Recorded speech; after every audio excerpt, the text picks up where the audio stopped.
Before I introduce our guest, the promising junior fencer Christine Morales. Okay, nagpapasalamat kami siyempre sa ating mga tagapagtaguyod, Philippine Sports Commission, headed by Chairman Pato Gregorio, ang Berus Person Cuisine at ang Pocari Sweat. Nagpapasalamat din kami siyempre sa ating mga official at member. On behalf of our President, Ms. Nimpa Nianoam of Pahayagang Bulgar and Bulgar Sports. This is Edwin Rulion from Manila Standard and SportsTech.ph. Tatalakayin natin ngayon ang kakaibang sports na mga sabi nga nila ilustrado, pero makapasa rin naman ito ang sports of fencing. So, welcome ang ating panaluin, Miss Christine Morales. Magandang araw po sa inyo lahat. Ako po si Christine Morales. Nag-compete po ako sa Seriafe po. Nakakuha po ako sa under 14 individuals po. I got gold medal, and sa cadet teams foil, nakakuha po ako ng silver medal, and in cadet individual women's foil, naka 5th place po ako. Wow!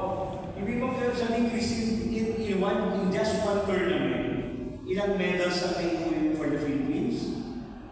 1 gold, 1 silver,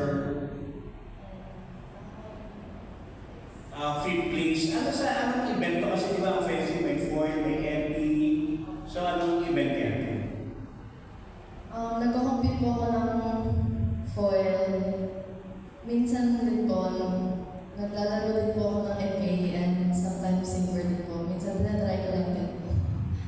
Pero mas competitive po talaga, sa foil po talaga ako nagtatrain.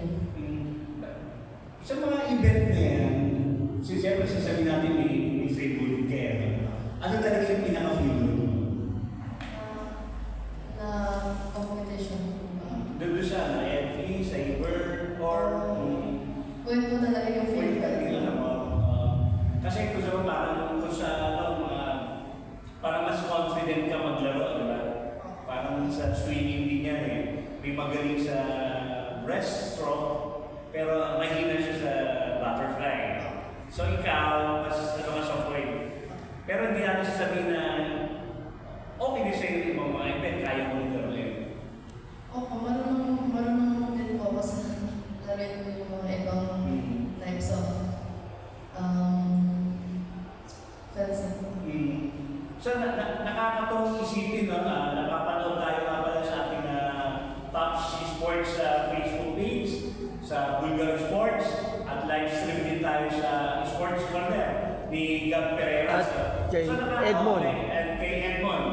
Nakakatong isipin na ang mga bata tulad ni Christine ngayon ay talagang nagbibigay ng karangalan din sa Pilipinas. Hindi lang, siyempre si Alex Iala, nagiging inspirasyon nila. Iba man ang sports Christine, pero still, ang purpose na is to give the country achievement, proud para sa international. So, kind of please give us some details, Christine, dun sa naging experience mo dun sa Malaysia, sa singing, sa tournament na sinalihan mo. Madami po akong natutunan nung nag-compete po ako sa Malaysia. Madami din po akong nalaman na skills and techniques. Kasi po madami po akong nakalaban na taga-ibang bansa. And I'm very grateful na nagkaroon po ako ng opportunity na makapag-compete sa competition na to. Doon sa division mo, ilang country ang kasali at sinong nakalaban mo sa finals? Natatanda mo kung anong siya? Anong bansa? Nung under 14 individuals po yung nakalaban ko kasi taga-Philippines po. Kababayan natin, nakalaban na finals. So, all Filipino finals kayo, no? Hindi po ako sure sa ibang kung sino po yung ibang nakalaban ko nila. So, kasi di ba bracket yan, bracket A, bracket B, bracket din magmamatch sa finals. So, during that preliminary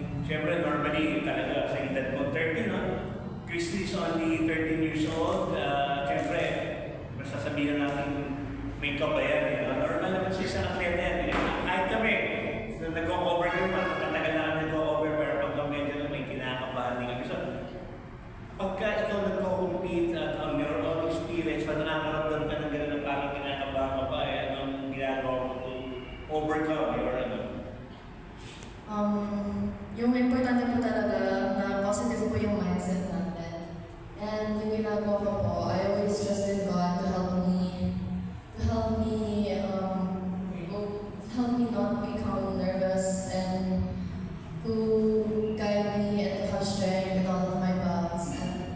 And I'm also, hindi din po ako masyadong nervous kasi po I know that there are people that are supporting me and cheering me on and also people that are coaching me. Is this the first time na nag-compete ka internationally? Hindi naman po.